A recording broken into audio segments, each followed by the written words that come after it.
protectors of victims of extrajudicial killings during the time of President Rodrigo Duterte. We charge him as liable for crimes, the most heinous of which would be crimes against humanity in the acts of murder and other inhumane acts. And these acts would include illegal and wanton arrests and detention, torture, harassment, violations of the right against self-incrimination, and most critically, violation of the right against due process. He is liable under the principle of command responsibility as the most senior leader, as the commander and the superior authority over police and other state security forces.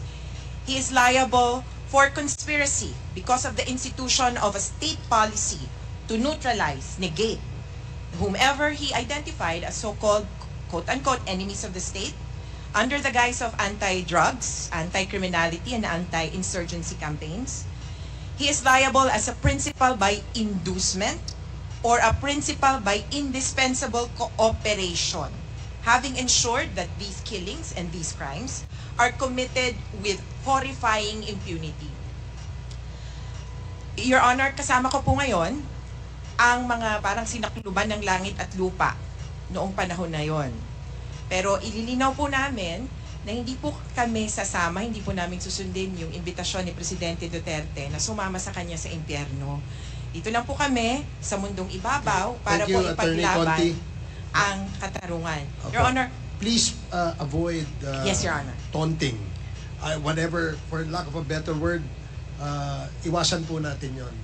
Yes, kasi Your po, Honor. tayo po ay mga professional dito at gusto po natin na sana maging matiwasay yung ating pagpapakonduct ng hearing na ito. I hope you understand. Yes, Your Honor. I'm just echoing statements from the Senate hearing, Your Honor.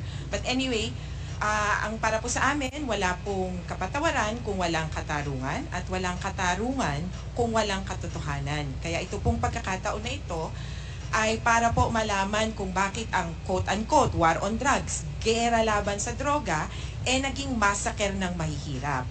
Kung bakit, akala ko ba ubusan ng droga, ang nangyari po parang meron pa palang protector ng mga drug lord na nasa posisyon. At nandito po ang ating mga biktima para isalang po sa ating pong komite at sa investigasyong ito kung ano nga ba ang tunay na nangyari at kung sino ba ang dapat managot. Maraming salamat po, Mr. Salamat Chair. po. Salamat po, Attorney Conti. Ang susunod po na magsasalita ay si Miss Christine Pascual. 2 minuto lamang po, Mrs. Maaari. Magandang umaga po sa inyong lahat. Ako po si Christine Pascual, ang nanay po ni Joshua Lacsamana po. Na nangarap lang po na isang maging gamer at napagsabay naman niya po yung pag-aaral at ang kanyang kahiligan. Natanong ko lang po kasi sa aming mga nanay, kung hindi rin po, sana po, naging batas ni Mr. President po, ang pagpatay na walang makukulong, sana po wala pong maraming namatay na ganitong inosente mga bata po. At lalo din po kami nasaktan ng kalooban nung time pong nalaman namin na may reward. Parang ganun lang po, napaglaruan yung buhay ng mga mahal namin sa buhay. Kaya, kay biro man po o hindi, ang nasabi niya pong batas niya, hindi rin po maganda sa aming kamukha namin mga mahihirap.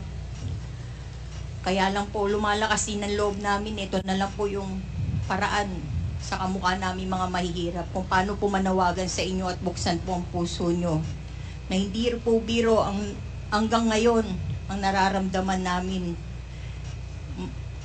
Nagmahal lang po kami ng mga pamilya namin, kaya ganito po kami lumalaban.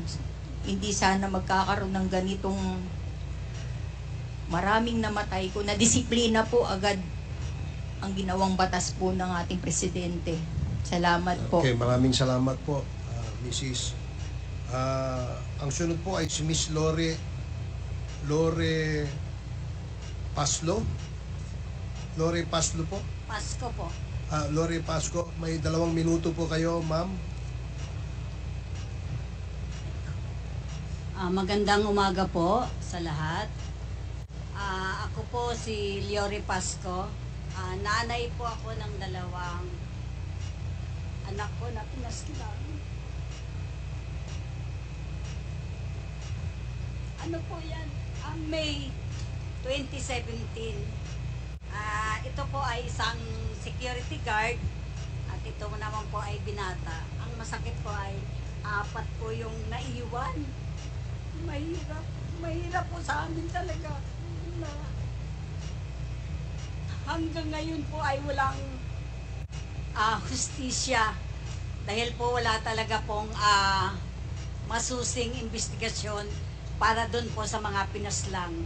Kaya nagpapasalamat po kami sa ganitong pagkakataon dito po sa binigay sa amin sa Quadcom na makadalo para po maipahayag namin ang kung anong nangyari po sa aming mga mahal sa buhay na pinatay na lang po ng ganon-ganon na lang po na wala pong tamang proseso po ng pag-iimbestiga. Kaya po isang ano rin po na kahit alam po namin talaga sa aming kalooban na talagang siyempre natatakot po kami. Pero ngayon po ay nakaharap na po namin si Presidente Duterte at sana po ay hinihiling namin na talagang lumabas po ang buong katotohanan na para po magkaroon na ng katarungan ang lahat po ng mga pinaslang, hindi lang po ang aking anak, kundi po lahat po ng mga pinaslang nung panahon ni Pangulong Rodrigo Duterte, yung madugong patayan po ng war on drugs. Maraming salamat. Sige po, salamat din po. Ang huling magsasalita ay si Miss Mary Ann Domingo. May 2 minuto po kayo, ma'am. Magandang umaga po sa inyo lahat. Ako po yung asawa tsaka ina nung pinaslang noong September 16, 2016 po. Narito po ako na nagpapasalamat na mabigyan ng pagkakataon na makapagsalita. Sa totoo lang yung war on drugs, lubos kaming nawala ng dignidad. Inalisan kami ng dignidad ng mga may halos naging kontrolado po ang ginawa ng war on drugs. Yung time po noon, natutulog lang po kami na aming pamilya. Inakyat po kami ng mga kapulisan. Paulit-ulit nang mamakawang ang aking asawa at ang aking anak. Pagkatapos po noon, hinila po kami palabas. Sa pilitan kami hinila palabas. At makikita mo po doon na pati yung isang anak ko po ay binitbit sa van. Tapos po noon, bigla po kami may mga narinig na putok. Pinatay na po yung aking asawa at anak. Yung time na yun po, halos paulit-ulit po kami nagmamakaawa na mag-ina na makapasok po doon sa bahay na yun. Pero wala po kaming nagawa dahil marami pong mga pulis na yun. Halos pinatay po yung ilaw doon po sa iskinita namin. Pagkatapos po noon, nung nadala po sa hospital yung aking asawa at anak, may lumapit po na mga kapulisan. Hindi ko po alam na soko po yun, tsaka funerarial na po yun. Yung time na yun, hindi pa po napapaslang yung asawa at anak ko. Nandun na po yung mga polis na yun. At yung funerarial na yun, na kala ko po mga polis po yung kasama po nila. Halos naging kontrolado po yung ginawa nila no, na yung ginawa po nila yun ay hindi po tama. Kaya narito po kami na sana po mabigyan ng hustisya kami mga biktima. Maraming salamat po.